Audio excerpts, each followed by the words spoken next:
Mealy, Supreme Grand Sheik. This is from, tell you right now, R Frances Bey. You're going to hear a lot from him. Now, how many of you knew that the prophet came to New York? He had different. Well, yes and no. He had a temple in New York.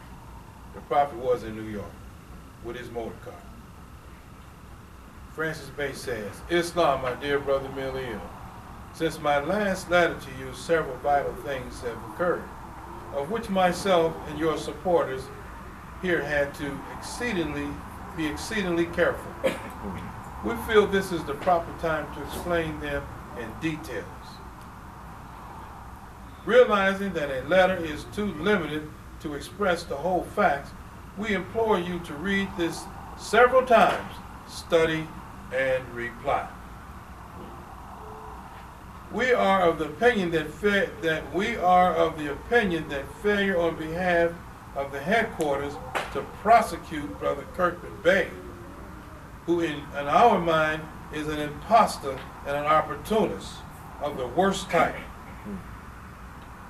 has encouraged Brother E. Turner and Sister Jones Bey to carry on vicious propaganda against your leadership in general and our group in particular. We cannot tax your time and burden your intelligence to discuss each point in detail. He was sharp. He's articulating well.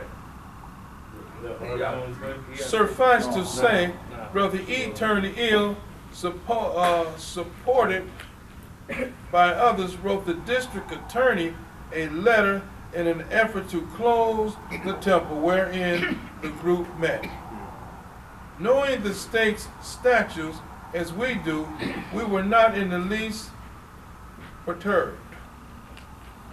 But we cannot do otherwise than state candidly our opinion on this issue.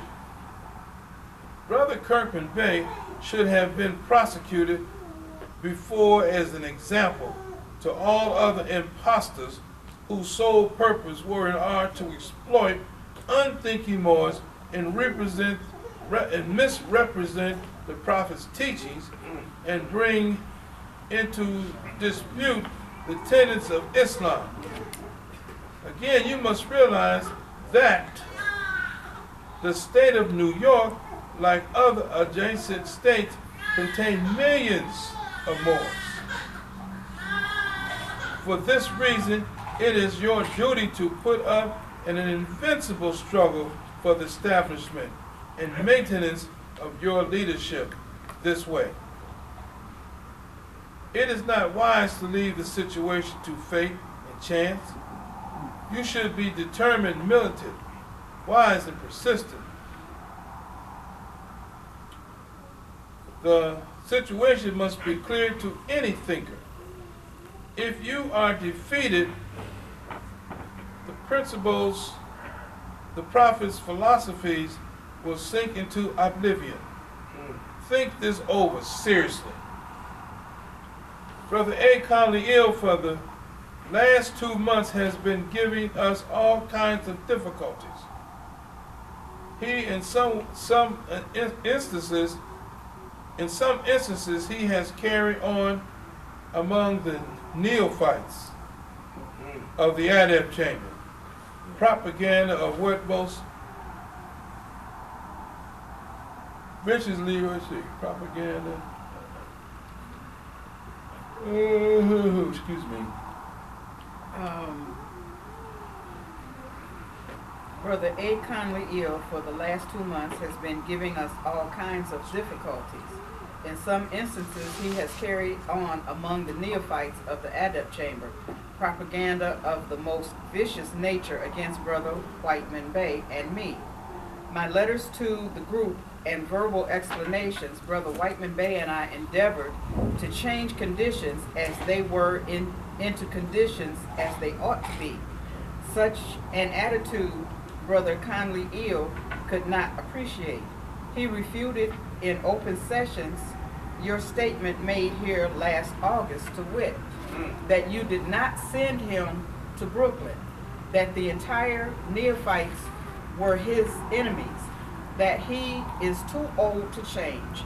Naturally, such kind of propaganda, falsehood, and conceit had to be challenged. Charges were duly brought against him.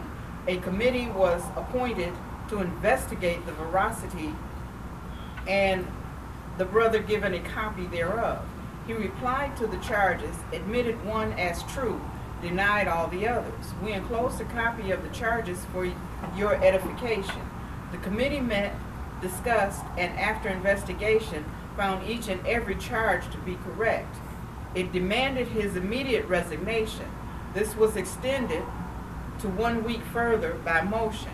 Meanwhile, the brother appeared last Tuesday night without his resignation.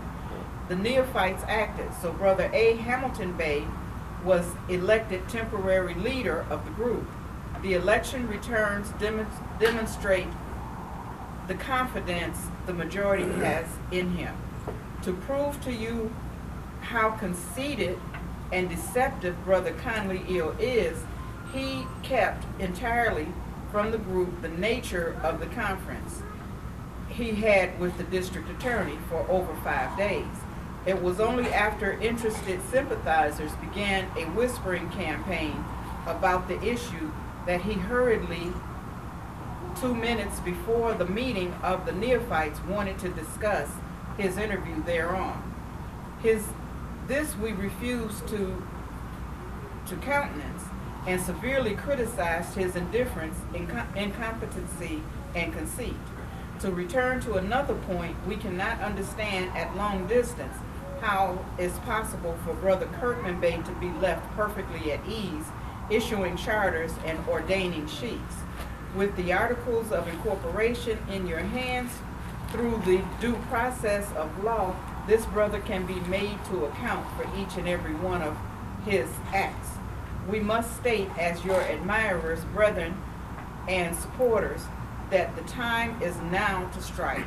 You must strike and effectively, and you must strike an effective and final blow. This is not a period for indifference. This is a period for action, and we are waiting and watching with the keenness of interest in making real this suggestion. It ought to be obvious to you with attackers on the outside, incompetence as a leader on the inside. For the last month, all we could have done was to carry on and keep the ship from the rocks in so stormy a weather. The sea is calm now, but it is necessary for us to repair our sails.